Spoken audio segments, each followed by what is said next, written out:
Donc dossier numéro 1, un dossier sur les vaccins. Alors évidemment, ce dossier ne pourra jamais tomber comme cela à l'examen, mais c'est un dossier qui va nous permettre un peu de parler des vaccins pendant une vingtaine de minutes, de décortiquer un peu cet item. Alors première chose, est-ce que vous devez connaître l'item des vaccins pour le jour de l'examen? La réponse est oui à 100%. C'est sûr qu'il faut le connaître, puisque lorsqu'on regarde dans les annales de l'ENC, on peut dire que 8 fois sur 10, il y a eu de la pédiatrie. Et à chaque fois qu'il y a eu de la pédiatrie, à chaque fois, il y a toujours eu au moins une question sur les vaccins. Donc vous êtes obligé de le connaître. Est-ce que c'est difficile? Non. Mais est-ce que c'est chiant à apprendre? Oui. Est-ce que ça s'oublie? Oui. Donc il faut le répéter extrêmement régulièrement et bien le répéter avant l'examen. Et voilà. Et c'est la seule façon de le connaître. Mais malheureusement, ça, vous êtes vraiment obligé de le connaître. Donc l'intérêt de ce dossier, c'est de parler un peu des vaccins et puis que lorsque vous révisiez les vaccins, en refaisant ce dossier, grosso modo, vous ayez revu l'item globalement. Alors, question numéro 1, on vous dit que la vaccination permet une protection directe et individuelle, mais aussi indirecte et collective. Donc, que signifie protection directe et individuelle et que signifie protection indirecte et collective? Donc, la protection individuelle, c'est un peu l'intérêt à la base du vaccin, c'est de dire que le patient va être protégé contre une infection grâce à l'immunité post-vaccinale, donc l'immunité donnée par le vaccin, tandis que la protection indirecte et collective, ça va être ce qu'on appelle la protection du groupe, d'accord? Grosso modo, il y a une diminution de portage du germe et donc une diminution de sa transmission interhumaine, et ce qui permet parfois la diminution, voire la disparition de la présence du germe, et on parle généralement d'immunité de troupeau. Si bien que les personnes qui ne sont pas immunisées sont quand même protégées parce que le germe a diminué, en tout cas la transmission du germe a franchement diminué. Pourquoi cette question? C'est juste pour dire, et on le verra tout à l'heure, lorsque l'on vous pose une question sur la vaccination et qu'on vous demande de justifier pourquoi tel vaccin est indiqué, tous les vaccins sont indiqués pour deux raisons. 1, pour une protection directe et individuelle, et 2, pour une protection indirecte et collective. Et on verra ensuite ce qu'il faudra remplir pour chacun d'entre eux.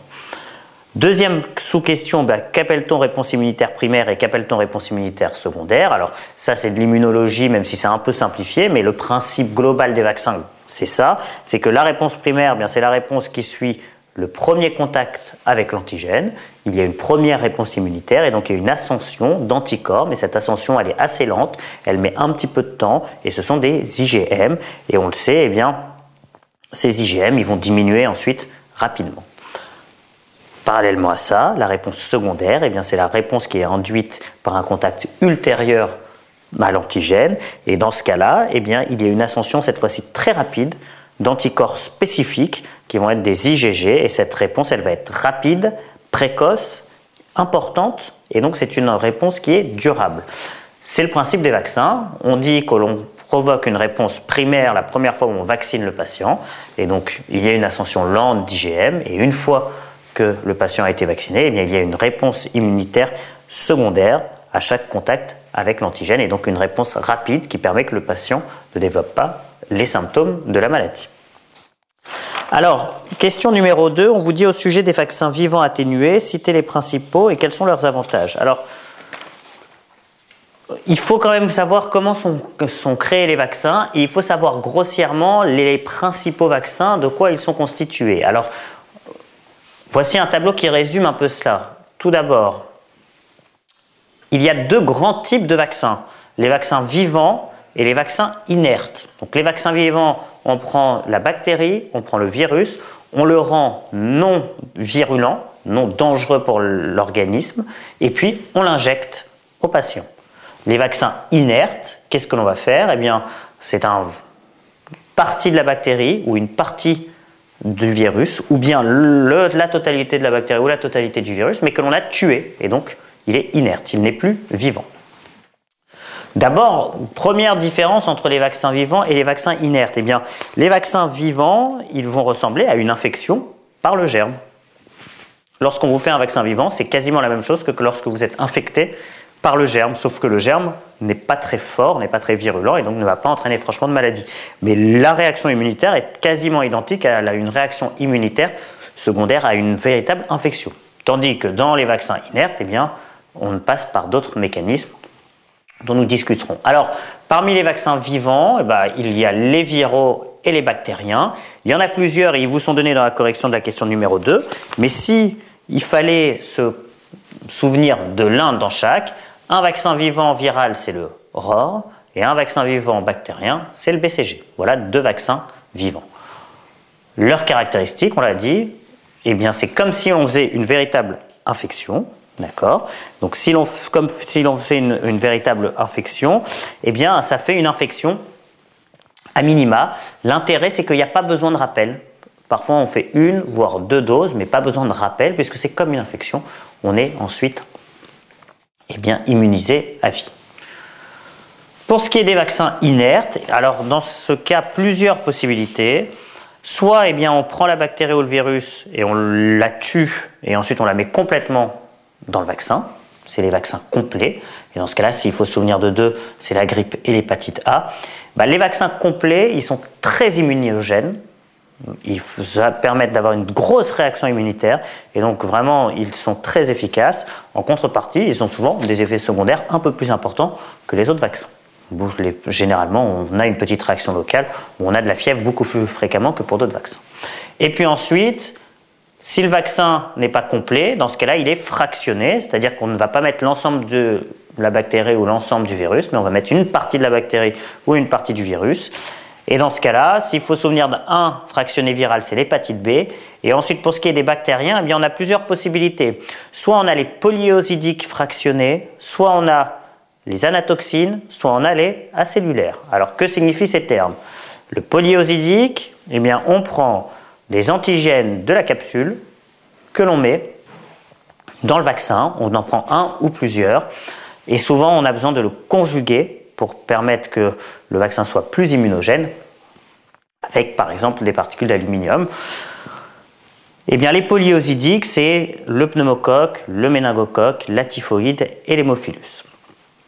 Les anatoxines, on ne prend pas une protéine du microbe, mais on prend la toxine responsable de la pathologie secondaire à l'infection. Donc les vaccins contre des anatoxines, ce ne seront des vaccins que contre des germes qui donnent des toxi-infections, et principalement la diphtérie et le tétanos. Et enfin, dernière possibilité, on peut faire des vaccins acellulaires. Alors acellulaires, c'est-à-dire que on ne met pas l'ensemble de la bactérie dans le vaccin, mais on prend plusieurs fractions. Alors il y a un peu de capsule, il y a un peu d'ADN, ça fait une sorte de mélasse de plein d'éléments du microbe. C'est la cellulaire et il y en a un seul à connaître, la coqueluche. Donc quand même se rappeler de cette délimitation, les vaccins vivants versus les vaccins inertes.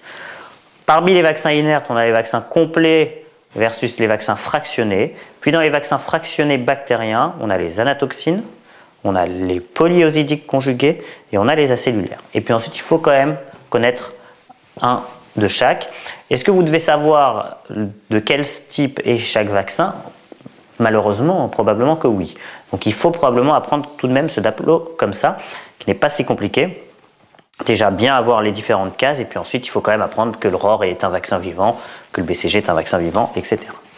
Alors, question numéro 2, donc au sujet des vaccins vivants atténués, citez les principaux. On l'a dit, les principaux c'est le BCG et le ROR. Quel est leur intérêt? On a dit, c'est comme une infection, donc c'est une dose unique ou 2 doses. Pour le ROR, il faut faire 2 doses pour être sûr que le patient soit immunisé, mais généralement 95% des patients sont immunisés après la première injection. Et donc ça donne une protection immunitaire qui est proche de celle d'une infection naturelle. Au sujet des vaccins inertes ou non vivants, quels sont les différents types? On l'a dit, on a les complets versus les fractionnés. Parmi les complets, la grippe et l'hépatite A à connaître. Parmi les fractionnés, on a les viraux avec l'hépatite B, puis les bactériens avec les polyosidiques conjugués, méningo, pneumo, typhoïde, hémophilus, les anatoxines avec diphtérie et tétanos, et les acellulaires avec la coqueluche. Question numéro 4. Au sujet de tous ces vaccins, quelles sont les contre-indications à la vaccination? Alors, plusieurs choses. 1. Les contre-indications à toutes les vaccinations, ce sont une maladie infectieuse aiguë majeure, un patient qui fait un choc septique, qui fait une pneumopathie, au moment vraiment de la maladie aiguë, on ne le vaccine pas. même si finalement ce n'est pas une contre-indication absolue, il ne se passera rien, mais probablement le vaccin fonctionnera moins bien. Et évidemment, une allergie documentée à un des composants du vaccin, exceptionnelle, mais sûr que s'il y a déjà eu une réaction allergique à une injection, on ne refera pas de deuxième injection.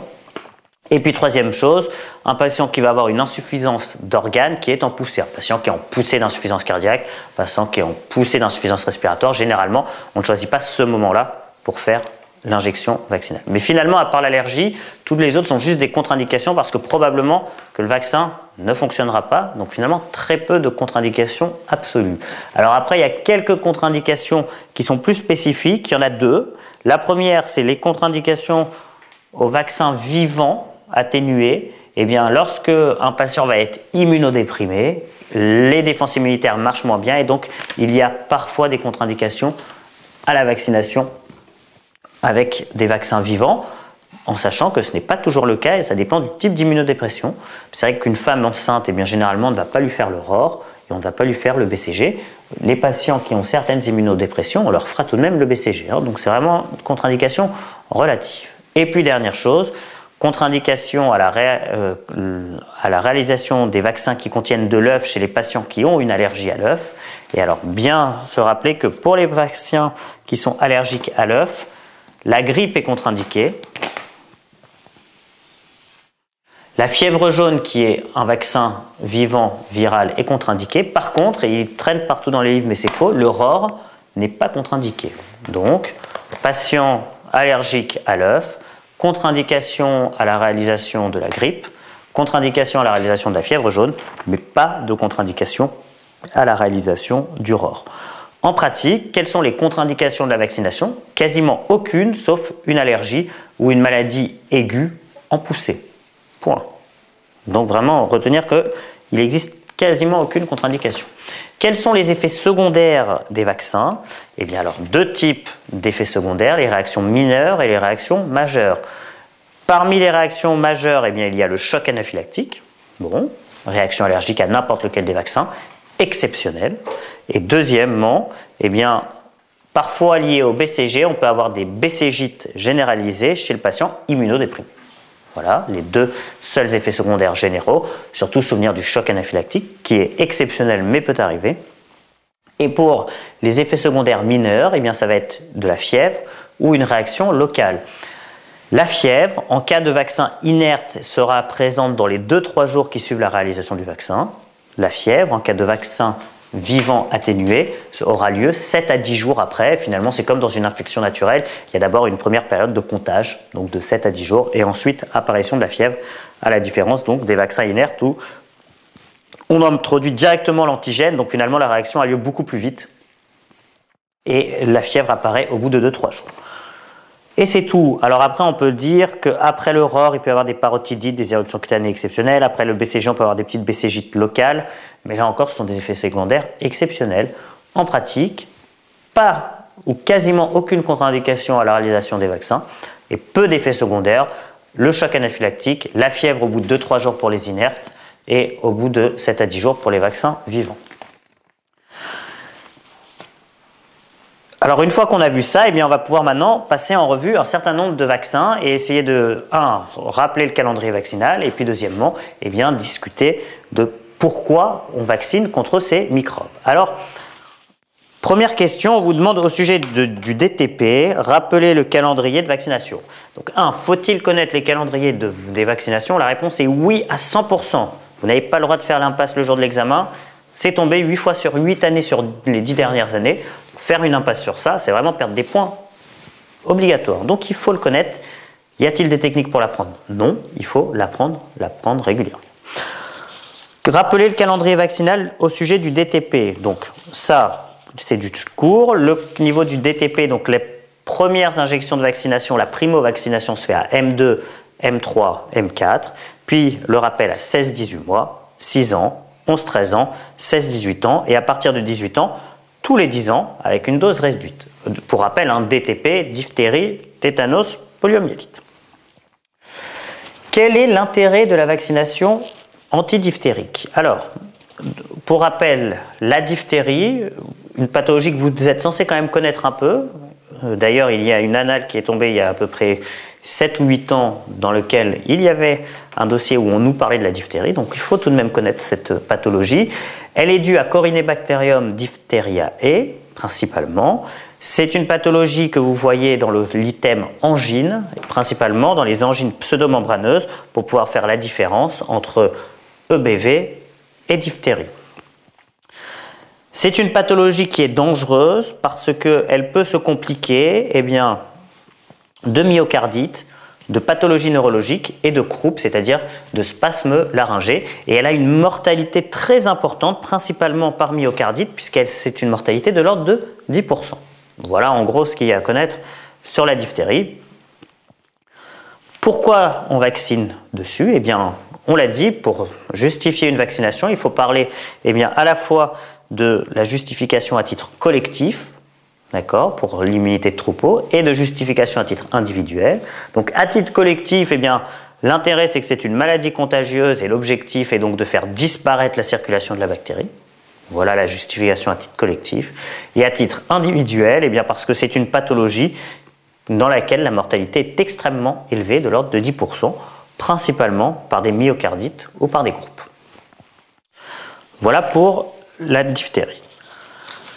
Question numéro 6, au sujet du vaccin ROR. 1. Rappeler le calendrier vaccinal. Pourquoi vacciner contre la rougeole? Pourquoi vacciner contre la rubéole? Et pourquoi une vaccination si tardive? Alors le ROR, la première dose, elle doit se faire à M12. Et la deuxième dose, elle doit se faire avant M24, donc avant la deuxième année, avant la fin de la deuxième année. Et il faut qu'il y ait au moins un mois d'intervalle entre la première injection et la deuxième injection. Si l'enfant est en collectivité, la première injection doit se faire à l'âge de 9 mois. Donc 12 mois, première injection, avant 24 mois, deuxième injection. Quel est l'intérêt de la vaccination contre la rougeole? Alors, petit rappel sur la rougeole. La rougeole, c'est donc une pathologie secondaire à un virus qui va donner principalement une éruption cutanée, mais c'est une éruption cutanée qui d'abord est précédée de prodromes à type de coryza extrêmement important, donc un patient qui a énormément de rhinorrhée, une toux, une conjonctivite larmoyante, etc., un fébricule, voire de la fièvre, avec une altération de l'état général généralement importante, et avec une éruption cutanée qui est plutôt morbidiforme, donc avec des intervalles de Posen, mais qui sont quand même des plages assez étendues, qui commence généralement au niveau du visage, derrière les oreilles, puis qui descend progressivement sur les membres. Et un signe qui vous l'évoque fortement, évidemment, c'est le signe de Kuplik, c'est-à-dire les petites taches bleutées ou grisâtres au niveau de la muqueuse jugale, donc qui se voit à l'examen à la baisse-langue des muqueuses de la bouche. Le problème de cette pathologie, c'est que, elle est associée à une morbidité et une mortalité importante. Mortalité et morbidité secondaire à des pneumopathies, morbidité et mortalité secondaire à une complication neurologique principale que l'on appelle la panencéphalite subaiguë sclérosante, une pathologie qui entraîne une encéphalopathie évolutive sur 2 années, voire un peu plus, et qui se termine toujours par le décès du patient. Et puis, mortalité et morbidité largement secondaire aussi à la rougeole maligne, qui est une défaillance multiviscérale. Donc, la justification de cette vaccination, à titre collectif, là encore, c'est une maladie contagieuse, et donc on essaye de faire disparaître la circulation du virus pour empêcher les personnes non immunisées d'être infectées. Et enfin, la justification à titre individuel, c'est cette mortalité, cette morbidité qui est importante, et qui fait que les patients doivent être protégés de cette pathologie. Petit c, pourquoi vacciner contre la rubéole? Alors là, pour le coup, la rubéole, c'est une pathologie de nouveau infectieuse virale qui donne généralement une éruption cutanée fébrile, mais c'est une éruption roséoliforme, mais surtout dans la majorité des cas, c'est une infection qui est asymptomatique. Donc beaucoup de gens sont immunisés contre la rubéole après avoir fait une infection complètement asymptomatique. Pathologie qui ne se complique jamais, mais qui peut poser un problème lorsque les femmes sont en contact, les femmes enceintes sont en contact et attrapent et font une infection, une prémo-infection à ce virus, parce que cela peut entraîner des embryofétopathies majeures. D'où,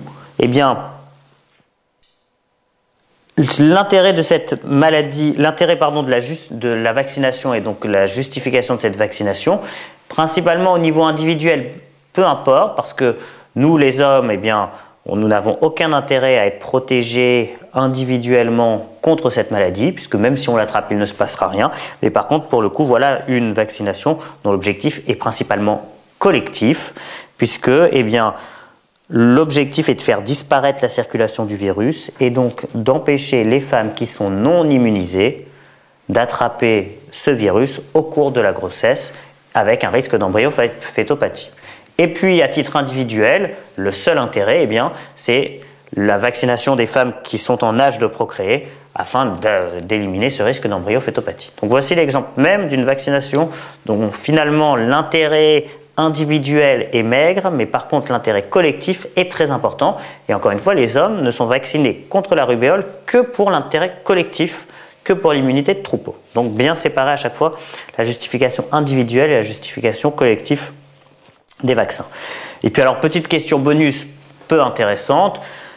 Pourquoi une vaccination si tardive? Eh bien, avant l'âge d'1 an, il y a encore des anticorps maternels qui peuvent empêcher le vaccin de fonctionner correctement.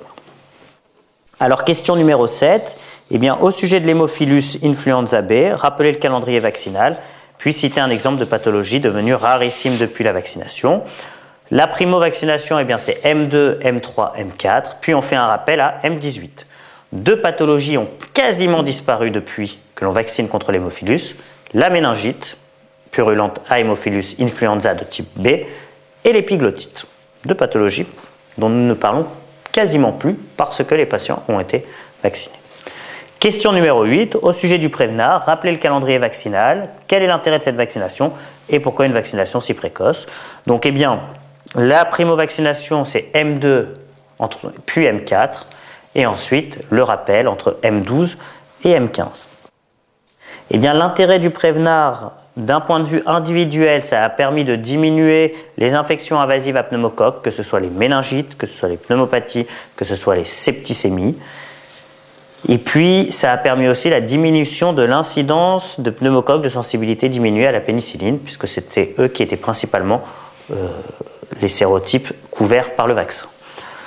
D'un point de vue collectif, eh bien, ça a permis la diminution de la circulation de la bactérie, si bien même que certains travaux ont montré qu'il y avait une diminution de l'incidence des pneumopathies des personnes âgées qui vivaient avec des enfants qui, dans l'entourage, étaient vaccinés contre le Prévenard. Donc là encore, un exemple typique de intérêt collectif de la vaccination. Pourquoi une vaccination si précoce? Eh bien, cette vaccination est très précoce parce que l'incidence des méningites à pneumocoque, elle est très importante avant l'âge de 1 an. Et que donc finalement, voire même avant l'âge de 6 mois, et que donc finalement, une fois que l'enfant a plus d'1 an, les méningites à pneumocoque sont exceptionnelles. Et finalement, l'enfant n'a plus besoin d'être couvert. Donc il faut absolument l'immuniser très tôt pour pouvoir le protéger très tôt, c'est-à-dire à l'âge où il risque d'attraper des méningites à pneumocoque. Question numéro 9, au sujet de la coqueluche et au sujet de l'hépatite B, rappelez le calendrier vaccinal. Donc pour la coqueluche, une primo-vaccination à M2, M3, M4, un premier rappel à entre M16 et M18, et puis ensuite encore un rappel entre l'âge de 11 et 13 ans. Pour ce qui est de la primo-vaccination de l'hépatite B, eh bien c'est 2 injections à 1 mois d'intervalle, puis ensuite une 3e injection entre 5 et 12 mois après. À qui proposer le vaccin VHB? Alors le vaccin contre l'hépatite B, eh bien, il est indiqué pour tout le monde. Donc c'est un vaccin indiqué à tous les nourrissons, mais aussi à tous les patients. Il n'y a pas de contre-indication à ce vaccin. Malgré tout, du fait de la polémique qu'il y a eu entre vaccin contre l'hépatite B et sclérose en plaques, tandis que, eh bien, il n'a jamais été montré d'un point de vue épidémiologique la moindre association entre vaccin contre l'hépatite B et sclérose en plaques, et en sachant que cette polémique n'existe qu'en France et dans aucun autre pays, malgré tout, on dit que lorsque les gens ont dans leur entourage proche une personne atteinte d'une sclérose en plaques, dans ce cas-là, pas de recommandation pour la vaccination à l'hépatite B. Mais sinon, pour tous les patients. Question numéro 10. Eh bien, Madame R est d'accord. Détailler les modalités de vaccination. Donc là, eh bien, ne pas oublier que c'est un acte médical. Donc il faut d'abord donner une information claire, loyale, appropriée au vocabulaire de la patiente sur les bénéfices attendus de la vaccination, sur les effets secondaires possibles. Puis il faut préparer le vaccin, donc il faut généralement le reconstituer s'il est à reconstituer. Puis eh bien, on désinfecte le site de vaccination et on injecte en intramusculaire ou en sous-cutané, grosso modo avant l'âge de 2 ans sur la face antérolatérale de la cuisse et après l'âge de 2 ans au niveau du deltoïde. Mis à part si c'est le BCG, évidemment, où il faut faire en intradermique à ce niveau-là. Et puis, point très important, il faut bien signer sur le carnet de santé l'identité du médecin, la date et marquer la marque du vaccin et le numéro de lot. Voilà l'ensemble des choses à faire lorsque l'on réalise un vaccin. Donc, ce n'est pas une simple piqûre, hein. Il faut expliquer, préparer, bien désinfecter, injecter au bon endroit et puis ensuite bien tout consigner par écrit pour qu'il puisse y avoir une traçabilité en cas d'effet secondaire et que les patients sachent par quoi ils ont été vaccinés. Pour terminer, il y a 2 liens à la fin du dossier. Alors 2 choses. Le lien qui vous donne accès au guide de la vaccination. Le guide de la vaccination, c'est un livret qui est sorti par les spécialistes de la vaccination qui fait peut-être 250 pages, donc beaucoup trop complet. N'allez pas le lire. Mais si vous vous posez une question sur un vaccin en particulier, alors dans ce cas-là, allez chercher la réponse dans ce livre, car vraiment, vous aurez réponse à toutes vos questions possibles et imaginables sur les vaccins. Première chose. Deuxième chose, le calendrier vaccinal. Le calendrier vaccinal vous est donné dans les livres, mais attention, il y a des modifications tous les ans, ce qui veut dire que si votre livre est un peu ancien, il se peut que le calendrier vaccinal ne soit pas tout à fait exact. En pratique, il faut aller chercher le calendrier vaccinal de l'année en cours, donc pour l'instant c'est le calendrier vaccinal 2012. Il faut noter sur Google calendrier vaccinal 2012 BEH, BEH pour bulletin épidémiologique hebdomadaire, bulletin épidémiologique hebdomadaire. Vous allez tomber sur le calendrier vaccinal officiel de l'année 2012. Ça fait 25 pages, il ne faut surtout pas lire les 25 pages, mais il faut aller au milieu, il y a un tableau avec le calendrier vaccinal. C'est celui-là qu'il faut absolument aller voir. Donc vraiment, j'insiste, allez le chercher, allez le voir. Et tous les ans, vers mars ou avril, eh bien, il y a des modifications du calendrier vaccinal. Donc il faudra aller chercher en 2013 le calendrier vaccinal 2013 et regarder dans les 2 premières pages quelles sont les petites modifications. Voilà tout ce qu'il y avait à savoir sur les vaccins. Beaucoup de choses, mais malheureusement, il faut les connaître. Donc ça valait le coup de passer un peu de temps sur cette question. Qu'en est-il du vaccin contre le rotavirus? Alors le vaccin contre le rotavirus, c'est un vaccin qui se prend par la bouche à 3 reprises à 1 mois d'intervalle, en sachant que la dernière injection, enfin la dernière prise doit être avant l'âge de 6 mois, obligatoirement. C'est un vaccin qui protège de façon très efficace contre le rotavirus, si bien que dans de nombreux pays comme les États-Unis, il a été mis maintenant comme vaccin indiqué pour tous les enfants. Et donc, on se rend compte dans ces pays qu'il y a une nette diminution du taux d'hospitalisation pour gastro-entérite. Malgré tout, en France, pour l'instant, ce n'est pas un vaccin qui est recommandé pour tout le monde. Donc, certains pédiatres le proposent à leurs patients et certains patients le prennent. Mais pour l'instant, c'est un vaccin qui n'est pas remboursé par la sécurité sociale, c'est-à-dire qui n'est pas indiqué pour l'ensemble de la population. Et que comprend le vaccin pentavalent? Alors, le vaccin pentavalent, c'est D, T, P, coq, hémophilus. Donc, diphtérie, tétanos, poliomyélite, coqueluche, hémophilus, 5. Et généralement, ce qu'on fait, c'est qu'au 2e mois, on fait l'hexavalent, c'est-à-dire diphtérie, tétanos, polio, coqueluche, hémophilus et hépatite B. Au 3e mois, on fait le pentavalent, D, T, P, coq, hémophilus. Puis au 4e mois, on refait un coup d'hexavalent, D, T, P, coq, hémophilus, hépatite B.